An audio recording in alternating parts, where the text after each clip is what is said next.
Students welcome back. देखिए हम first topic शुरू कर रहे हैं चैप्टर 4 का,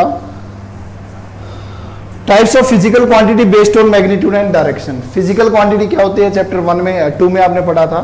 वे क्वांटिटी जिनको आप मेजर कर सकते हैं उनको क्या बोलते हैं, physical quantity. For example temperature, current, potential difference यानी कि voltage, time, mass, length, height, area, volume, power, work, force etcetera. तो अब उनकी क्लासिफिकेशन करनी है, वहां भी की थी आपने, वहां पे क्लासिफिकेशन की थी डिपेंडेंसी के सोर्स के आधार पे कि जो फिजिकल क्वांटिटी वो डिपेंडेंट है या इंडिपेंडेंट है। तो आपने दो बताई थी, एक क्या बताई थी, एक बिल्कुल फंडामेंटल बताई थी और एक ड्राइव्ड बताई थी। यहाँ पे हमें मैग्नीट्यूड और डायरेक्शन के बेस पे हमें उनको क्लासिफाई करना है। तो मैग्नीट्यूड और डायरेक्शन के बेस पे फिजिकल क्वांटिटी को दो तरीके से क्लासिफाई किया जा सकता है, या तो क्वांटिटी स्केलर होंगी या क्वांटिटीज वेक्टर होंगी। तो दो टाइप की होती हैं, तो स्केलर या वेक्टर। अब क्वेश्चन ये है कि स्केलर क्वांटिटी कौन सी होती है, तो स्केलर क्वांटिटी या वेक्टर क्वांटिटी। तो वे क्वांटिटी जिनको रिप्रेजेंट करने के लिए सिर्फ मैग्नीट्यूड की जरूरत है, सिर्फ मैग्नीट्यूड की मदद से आप उनको स्पेसिफाई कर सकते हैं, आपको डायरेक्शन की कोई रिक्वायरमेंट नहीं है। उन क्वांटिटीज को बोलते हैं हम स्केलर क्वांटिटी। जैसे कि डिस्टेंस है, तो आपने पढ़ा था लास्ट चैप्टर में भी कि डिस्टेंस को आपको स्पेसिफाई करना है तो उसके लिए आपको डायरेक्शन की ज़रूरत नहीं होती, वो एक्चुअल पाथ होता है, जिस पाथ से जाएगी उसकी लेंथ होती है। बट डिस्प्लेसमेंट की बात करें तो वो एक स्पेसिफिक डायरेक्शन में होता है, इनिशियल से फाइनल पोजीशन की तरफ स्ट्रेट लाइन से आप ज्वाइन कर देंगे तो वो कैसी क्वांटिटी होगी, डायरेक्शन डिपेंडेंट क्वांटिटी होगी, मतलब वेक्टर क्वांटिटी। तो स्केलर की क्या डेफिनेशन है, तो the physical quantity which can be specified by magnitude only। जो सिर्फ और सिर्फ किससे स्पेसिफाई की जा सकती है, मैग्नीट्यूड से स्पेसिफाई की जा सकती है, उसको हम क्या बोलते हैं, स्केलर क्वांटिटी।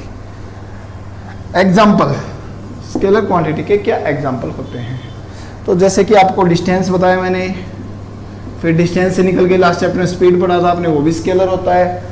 टाइम आपकी स्केलर क्वांटिटी है, आपके पावर स्केलर क्वांटिटी होती है, वर्क स्केलर क्वांटिटी है, हीट स्पेल, कोई भी एनर्जी होगी, एनर्जी की हर फॉर्म क्या होगी, हीट हो या कोई भी एनर्जी हो, तो एनर्जी की सभी फॉर्म क्या होंगी, स्केलर। तो ये इसके एग्जाम्पल होते हैं। करंट के बारे में सोचिए आप, करंट स्केलर क्वांटिटी या वेक्टर क्वांटिटी, ठीक है।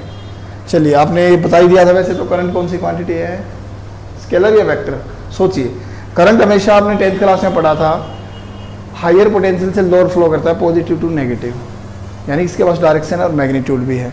तो ये स्केलर क्वांटिटी है, वेक्टर क्वांटिटी, एक बार देखिए। तो ये आपका क्वेश्चन है, इस वीडियो के बाद आप आंसर देंगे।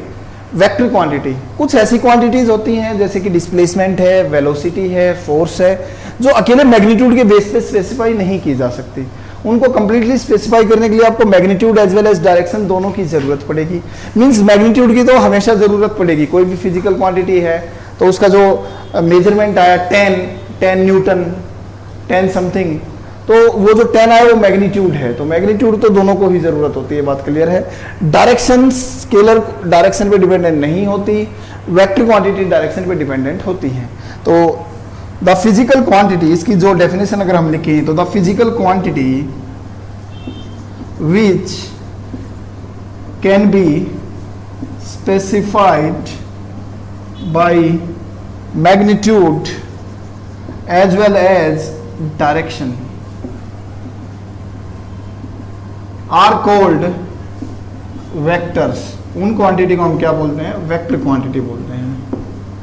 तो एक फिजिकल क्वांटिटी लिखी है तो वेक्टर लिख सकते हैं, फिजिकल क्वांटिटी लिखा तो वेक्टर्स लिख सकते हैं। एग्जांपल बताइए आप वेक्टर के। वेक्टर क्वांटिटी के अगर हम एग्जांपल की बात करें तो डिस्प्लेसमेंट सबसे पहला एग्जांपल हमारे दिमाग में आता है, फिर वेलोसिटी बिल्कुल डायरेक्शन डिपेंडेंट होती है, एक्सेलरेशन भी डायरेक्शन वेक्टर क्वांटिटी है, इसके बाद आपकी फोर्स वेक्टर क्वांटिटी है ना। तो ये सारी क्या है, वेक्टर क्वांटिटी। एरिया के बारे में सोचिए, एरिया आपको सर्कल का एरिया निकालना है या एक रेक्टेंगल का एरिया निकालना है, स्क्वायर का एरिया निकालना है, तो एक स्केलर क्वांटिटी होगी या वेक्टर क्वांटिटी होगी। तो ये आपका क्वेश्चन है, दो क्वेश्चन मैंने पूछे, करंट के रिगार्डिंग पूछा है, करंट स्केलर है वेक्टर है, और एरिया स्केलर है वेक्टर है, ठीक है। एक और टाइप की क्वांटिटी होती है टेंसर क्वांटिटी, हालांकि बुक में इतना ही है तो मैं इतना ही कराऊंगा, स्केलर और वेक्टर। टेंसर क्वांटिटी तो वे क्वांटिटी जो एक पर्टिकुलर टाइम पे किसी एक फिक्स डायरेक्शन में नहीं हो सकती, जिसकी एक से ज्यादा डायरेक्शन होती हैं, एक से ज्यादा डायरेक्शंस में काम कर रही होती है एक ही टाइम पर, तो उनको बोलते हैं टेंसर। क्या बोलते हैं? टेंसर। हालांकि बुक में नहीं है इसलिए हम इसके साथ जा नहीं रहे अभी। जैसे प्रेशर है, तो एक गुब्बारा है, बैलून है, उसके अंदर पानी भर रखा है, तो पानी हर डायरेक्शन में प्रेशर एक्सर्ट कर रहा है, तो एक ही टाइम पे कई डायरेक्शंस हो गई, तो इनको बोलते हैं टेंसर क्वांटिटी। हालांकि ये नहीं है तो बुक में चीजें या तो स्केलर फॉर्म में होंगी या वेक्टर, तो टेंसर वाले सारे एग्जांपल किस में मिलेंगे आपको? स्केलर के एग्जांपल मिलेंगे। ठीक है, तो अब हमने स्केलर देखा, वेक्टर देखा, अब इसके बारे में नोट लिखेंगे हम। तो आप नोट लिखिए स्केलर और वेक्टर्स के रिगार्डिंग, नोट डाउन कर लेना जो मैं बोल रहा हूं। तो स्केलर्स और वेक्टर क्वांटिटीज पे अगर हम नोट लिखें तो पहला पॉइंट ये है कि जो स्केलर क्वांटिटीज होती हैं वो जो आपका सिंपल अलजेब्रा होता है, मैथमेटिकल अलजेब्रा अपना सीखा है, a + b a - b 8 + 5 13 ही होते हैं, 8 - 5 3 होते हैं, उनको फॉलो करती हैं। तो scalar quantities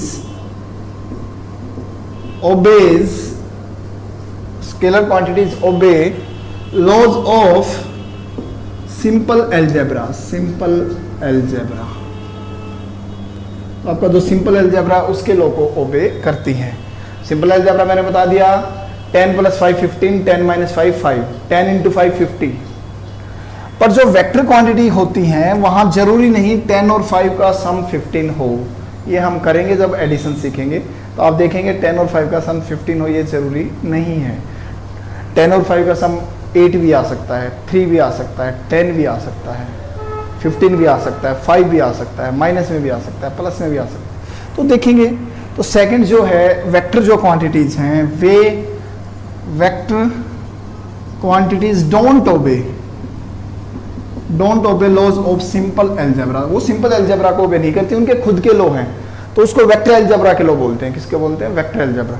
and follows laws of vector algebra. तो सिंपल सी बात है, बुक में जो डेफिनेशन स्केलर वेक्टर की लिख रखी थी वो ठीक है, बट प्रैक्टिकली जो वेक्टर अलजेब्रा के लॉ को ओबे करेंगे क्वांटिटीज वो वेक्टर क्वांटिटीज कहलाएंगी, और जो वेक्टर अलजेब्रा ओबे ना करके सिंपल अलजेब्रा ओबे करेंगी तो वो कैसी क्वांटिटी कहलाएंगी? Scalar quantity. तो ये बेस्ट डेफिनेशन बन सकती है, किसी को भी चेक करने का ये तरीका है। आप ये देखिए क्या उनको आप उनके ऊपर ऑपरेशन जब करा रहे हैं, अलजेब्रा जब कर रहे हैं, मल्टीप्लाई या एडिशन और सब्ट्रैक्शन कर रहे हैं, तो क्या सिंपल अलजेब्रा के अकॉर्डिंग रिजल्ट्स आ रहे हैं या डायरेक्शन चेंज होने से रिजल्ट अफेक्ट हो रहे हैं? अगर डायरेक्शन चेंज करने से रिजल्ट्स अफेक्ट हो रहे हैं तो क्वांटिटी कैसी कहलाएगी? वेक्टर्स। और डायरेक्शन चेंज करने से भी रिजल्ट चेंज नहीं हो रहे तो क्वांटिटी कैसी कहलाएगी? स्केलर। तो ये सब हम सीखेंगे। उम्मीद है आपको समझ आया होगा। Thank you very much.